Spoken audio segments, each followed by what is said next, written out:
नमस्कार, मैं संध्या मिश्रा आपका मेट्रो मुंबई में स्वागत करती हूँ। मलाडपुर की पठानवाड़ी स्थित हनुमान टेकरी के तपोभूमि में 11 दिवसीय हनुमान चालीसा का पाठ आरंभ हुआ है। चलिए मैं आपको उस स्थल पर ले चलती हूँ जहाँ ये कार्यक्रम आयोजित किया गया है। 11 दिवसीय हनुमान पाठ का भव्य आयोजन इन दिनों चर्चा का विषय बना हुआ है। 121 ब्राह्मणों के द्वारा 1.25 लाख हनुमान चालीसा का पाठ 3 अप्रैल से शुरू होकर 13 अप्रैल तक चलता रहेगा। देश के विभिन्न प्रांत और शहरों से आए विद्वान इस हनुमान जन्म उत्सव में भाग ले रहे हैं। स्थानीय लोग भी भक्ति की इस गंगा में डुबकी लगा रहे हैं और अपने आप को धन्य मान रहे हैं। आयोजन के प्रमुख पंडित आचार्य घनश्याम तिवारी ने इस कलयुग में हनुमान जी की भक्ति पर विस्तृत रूप से प्रकाश डाला और कई अद्भुत ज्ञान की विवेचना की। उन्होंने ज्योतिष शास्त्र के बारे में भी विहंगम बातें बताईं। कई अन्य भक्तों ने भी अपने उद्गार व्यक्त किए। भक्तों और लोगों का आने का सिलसिला जारी है। पूरे 11 दिनों तक चलने वाली इस भक्तिमय कार्यक्रम की समापन 13 अप्रैल को होगी।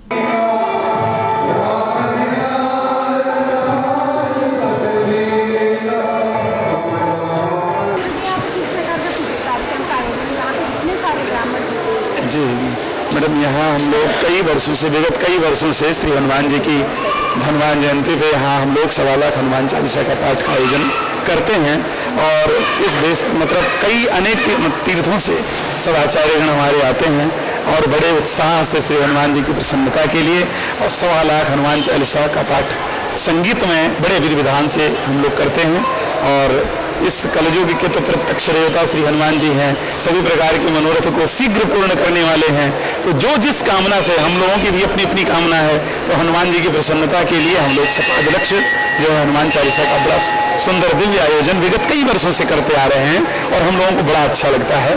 ये बड़ा ही पुनीत स्थल है और श्री हनुमान जी यहाँ के प्रत्यक्ष फल देने वाले हैं। बड़ा आनंद आता है और हम लोग बड़ी सुंदर अच्छे से भाव से भगवान की स्तुति करते हैं और बड़ा आनंद आता है, हम लोगों को बहुत आनंद आता है। ये 11 दिन का कार्यक्रम है, आज से ही प्रारंभ हुआ है। 3 तारीख से और 13 तारीख तक हम लोग यहाँ सुंदर श्री हनुमान जी की जो है पाठ परायण का आनंद लेंगे। 11 दिन तक है और 121 ब्राह्मण है हमारे साथ में जी। 131 अलग अलग तीर्थों से आए हैं। कोई हरिद्वार से है, कोई वृंदावन से है, कोई अयोध्या से है, कोई मथुरा से है, कोई वाराणसी काशी से है, कुछ हमारे स्थानीय विद्वान भी हैं, कुछ यहाँ टेकरी के हैं। तो इस तरह से विगत कई वर्षों से हम लोग आयोजन करते हैं और हम लोगों को बड़ा आनंद आता है श्री हनुमान जी के इस सानिध्य में जो है पाठ करने का। जी धन्यवाद। जी आज यहाँ सबसे पहले गणेश जी का पूजन हुआ, पुण्य वाचन हुआ और जो हमने पीठें बनाई हुई इधर उन सब ने देवताओं का आवाहन किया, स्थापन किया, पूजन किया और हम वर्ष में कई बार यहाँ पर ऐसा आयोजन करते हैं। इस स्थल का नाम तपोवन है। यहाँ कई ऋषि और महात्मा बड़े बड़े तपस्या करके दिवंगत हो गए, भगवान को प्राप्त कर लिए और ये हनुमान जी की सिद्ध मूर्ति है। उनके सामने जो भी मनोकामना को लेकर के हम अनुष्ठान करते हैं वो मनोकामना पूर्ण होती है। इसलिए हम लोग ये पाठ करते हैं और वैदिक विधान से हमारा पूजन होता है, उसके बाद पाठ प्रारंभ होता है। नहीं, एक जैसा मतलब सबका सुंदर स्वरूप दिखाई दे, सब एक जैसे, कोई दूसरा इसमें सम्मिलित न हो जाए, इसलिए जो है ये ड्रेस दी जाती है। ये कार्यक्रम मात्र कलयुग में मनुष्य कैसे तर सकता है, मनुष्य जीवन कैसे सार्थकता को प्राप्त करे। तो कलयुग केवल नाम आधारा सुमिर सुमिर न उतरो पारा, ये तुलसीदास जी ने अवगत कराया मनुष्य जीवन को। तो इसलिए हनुमान जी की इनका प्रताप जो हनुमान जी का इस कलयुग में बहुत अच्छा प्रभाव।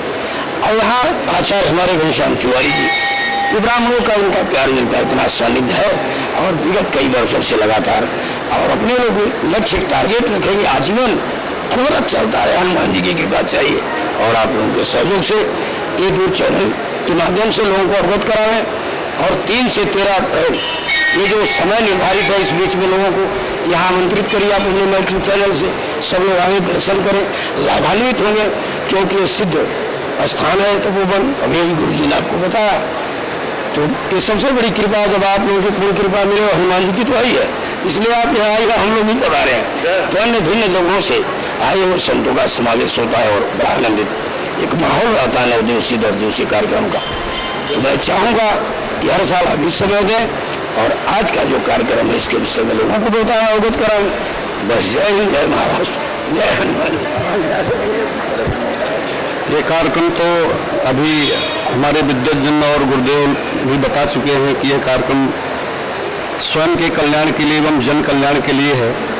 मैं ये बताना चाहूँगा कि परम पूज्य गुरुदेव श्री घनश्याम जी शास्त्री, जिनके सानिध्य में हम सब लोग ऐसे ही बड़े बड़े आयोजन करते रहते हैं और एक ही गणवेश में हो करके, इसका भी एक तथ्य है कि हम सब लोग एक ही रस में डूब करके और रसमय कार्यक्रम को बनाते हुए और कार्यक्रम की सुंदर रूपरेखा परम पूज्य आचार्य जी गुरुदेव भगवान श्री घनश्याम जी शास्त्री अनेक अनेक जगहों में, अनेक तीर्थों में और अनेक अनेक तीर्थांतर से विप्रगण पधारते हैं और ये आयोजन स्वयं के कल्याण के लिए एवं जन के कल्याण के लिए, विश्व के कल्याण के लिए यह, और ये पूर्व में हमारे आचार्यगण बता चुके हैं, यह 11 दिवसीय हनुमान चालीसा का पाठ है।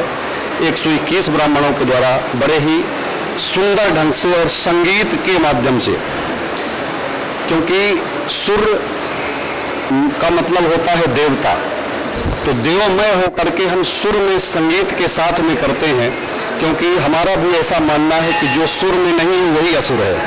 इसलिए हम लोग सब लोग एक सुर में, एक गणवेश में, एक परिवेश में, एक रस में होकर के यह सुंदर आयोजन करते हैं, ताकि हमारी सभी मनोकामनाएं पूर्ण हो।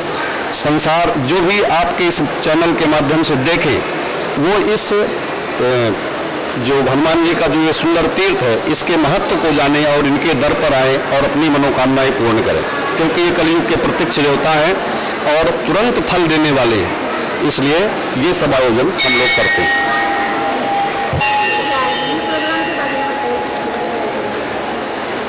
ये हम लोग कई वर्षों से श्री हनुमान चालीसा का पाठ 1.25 लाख, कई 10, 12, 15 साल के कंटिन्यू चल रहा है प्रोग्राम, और बहुत प्यारा, बहुत अच्छा प्रोग्राम है।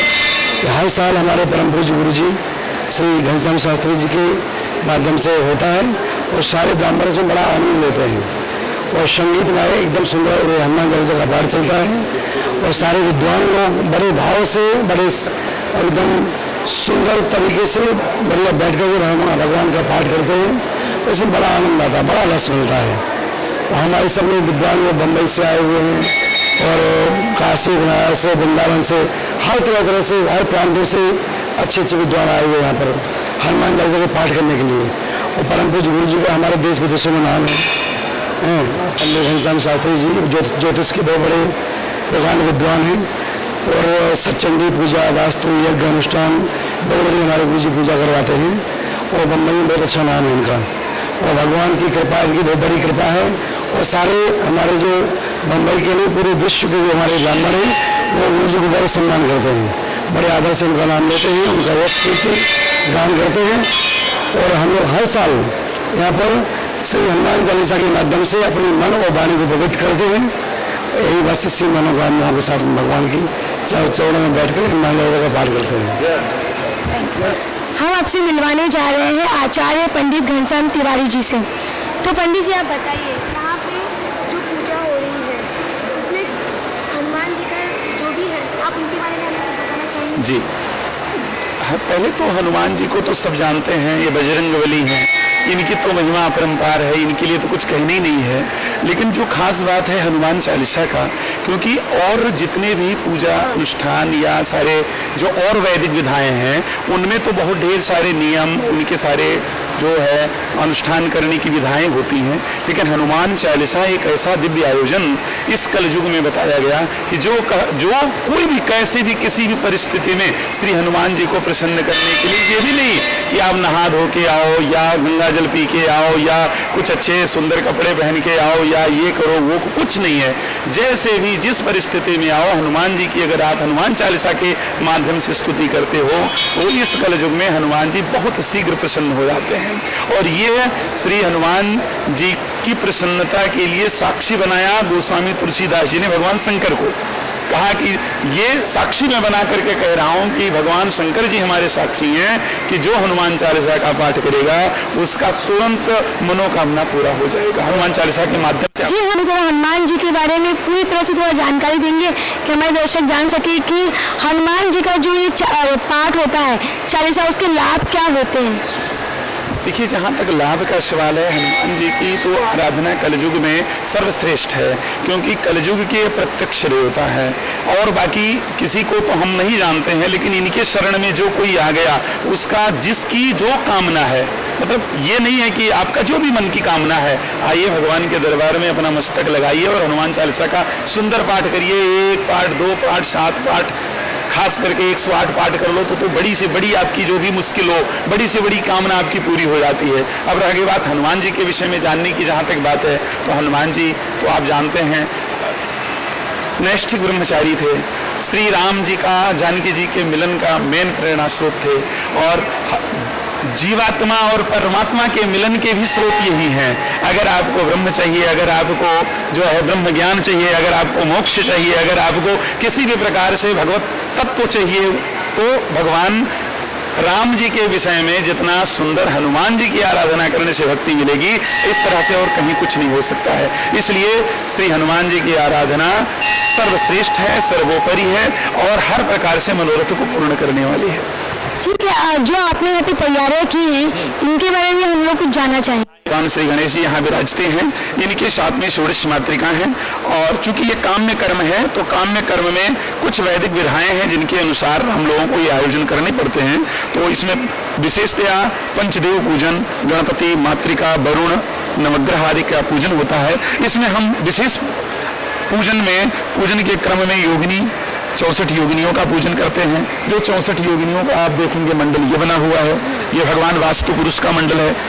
इसमें भी 64 देवताओं की स्थापना हम करते हैं। फिर इसके बाद में यहाँ अगर आप देखेंगे तो ये जो है लिंगतोभद्र मंडल बना हुआ है। फिर आगे क्षेत्रपाल मंडल बना हुआ है, वहाँ भी 51 देवताओं की स्थापना है। यहाँ 56 देवता सर्वतोभद्र मंडल है, यहाँ 56 देवताओं की स्थापना है। वैसे तो हमारे हिंदू धर्मशास्त्र में 36 करोड़ देवताओं की जो है पूजा होती है। कोटि माने होता है प्रकार, 36 प्रकार के जो देवता हैं उनकी हम लोग आराधना करते हैं। और ये जो देख रहे हैं आप सारी जो वेदियां बनी हुई हैं, इनका सवेरे हम लोग पूजन करते हैं। भगवान लक्ष्मी गणेश जी का, लक्ष्मी गणेश का सुंदर पूजन करके अभिषेक करते हैं। फिर इसके बाद सभी पीठों का पूजन करते हैं, ब्राह्मण पूजन होता है, फिर श्री हनुमान जी की पूजन आरती होती है और फिर हम लोग दिव्य इस हनुमान चालीसा का आयोजन पाठ करते हैं। अच्छा, इसमें जो ये जो आपने बनाया है, इसमें तरह तरह के कलर हैं जी। कोई चावला कलर पीला है, हाँ, कोई हरा है, तो उन सबका मतलब भी हम जानना चाहेंगे कि उसका मतलब क्या होता है। जी जी, आप ये जानते हैं 3 प्रकार के तत्व होते हैं, गुण होते हैं, सतोगुण, रजोगुण, तमोगुण। ऐसी जितने भी ये कलर हैं, इनकी जो आप ये देख रहे हैं वेदियां, ये शास्त्रोक्त हैं। तो इनमें क्या है, जैसे काला कलर है, ये तमोगुण प्रधान, जहाँ जहाँ जो देवता हैं उनकी स्थापना जहाँ की गई है वहाँ हम लोग काला कलर यूज करते हैं। जहाँ सतोगुण प्रधान देवताओं की स्थापना है वहाँ हम लोग सफ़ेद चावल डाल करके रखे हैं। जहाँ जहाँ रजोगुण प्रधान देवताओं की स्थापना है वहाँ हम लोग रक्त वर्ण डाल करके रखे हैं। तो इस प्रकार से ये जो है जहाँ सभी प्रकार के गुण पाए जाते हैं ऐसे देवताओं में वहाँ हम लोग पीत वर्ण डाल करके रखे हैं, ऐसे सब चावल हैं और वो उनकी विधाएं हैं। वहाँ हम लोग उस प्रकार से देवताओं की स्थापना करते हैं और उनका दिव्य पूजन करते हैं, षोडशोपचार पूजन करते हैं। जी, हमें पता चला है कि आपको ज्योतिषी का भी ज्ञान है। जी, ज्योतिष तो इस संसार का, ज्योतिष तो नेत्र है। वेद शास्त्र कहा गया ज्योतिषम नेत्र मुच्यते, ज्योतिष तो नेत्र है। आज रविवार है, आज गुरुवार है, आज ये तिथि है, आज इतने बजकर इतने मिनट पर सूर्योदय होगा, इतने बजकर इतने मिनट पर सूर्यास्त होगा। अब जो है 1 वर्ष के बाद, 10 वर्ष के बाद, 50 वर्ष के बाद, अनंत वर्ष के बाद भी कब सूर्य ग्रहण पड़ेगा, कब सूर्योदय होगा, ये सब गणना कौन करता है? काल की गणना ही तो ज्योतिष है। आपको मैं नहीं जानता हूँ, आप अपने विषय में मेरे से कुछ भी बात करेंगे, कुछ भी पूछेंगे, जो है हम आपको सब बताएंगे। ज्योतिष तो एक गणना है, उसमें जन्म तारीख, जन्म समय और जन्म स्थान, ये 3 चीज अगर हमको सही ढंग से मिल जाता है तो अगर जो है सही क्रम से अगर हम लोग गणित करें तो आपके हर प्रकार से प्रश्न का उत्तर दे सकते हैं। और बहुत सी ऐसी चीजें हैं जो हम आपको बता सकते हैं जो बड़ा आपको आश्चर्य लगेगा जीवन में। धन्यवाद। हनुमान टेकरी के तपोभूमि में भक्ति भाव से भरा ये आयोजन 13 अप्रैल तक जारी रहेगा। नमस्कार।